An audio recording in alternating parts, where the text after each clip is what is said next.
કોંગ્રેસમાં ટિકિટ માટે ખેંચતાણ શરૂ થઈ છે। ચાંદખેડાના વોર્ડ પ્રમુખે અમિત ચાવડાને પત્ર લખ્યો છે। સ્થાનિક ઉમેદવારને જ ટિકિટ આપવાની પ્રબળ માંગ ઉઠી છે।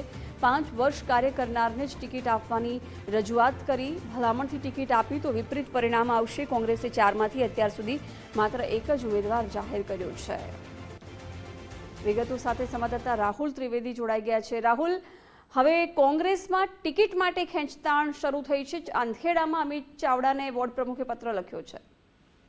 બિલકુલ, સ્થાનિક સ્વરાજ્ય ચૂંટણીને હવે ગણતરીના દિવસો એટલે કે ફોર્મ ભરવાની અંતિમ તારીખ જે છે નજીક આવી રહી છે, ત્યારે કોંગ્રેસ દ્વારા હજુ પણ બીજું જે ઉમેદવારી યાદી પત્ર છે તે બહાર પાડ્યું નથી।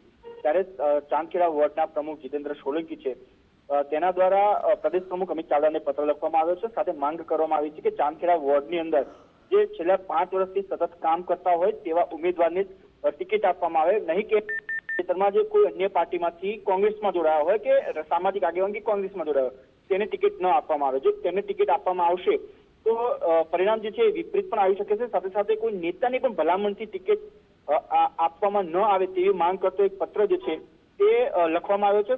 ઉલ્લેખનીય છે કે જે કોર્પોરેશન ચાંદખેડા વોર્ડની અંદર જે 4 ઉમેદવારની પેનલ હોય છે તેમાંથી એક માત્ર રાજશ્રીબેન કેસરી છે, તેમનું નામ જ જે છે એ હાલ જાહેર કરવામાં આવ્યું છે। બાકીના 3 જે ઉમેદવાર છે તેનું નામ હજુ બાકી છે।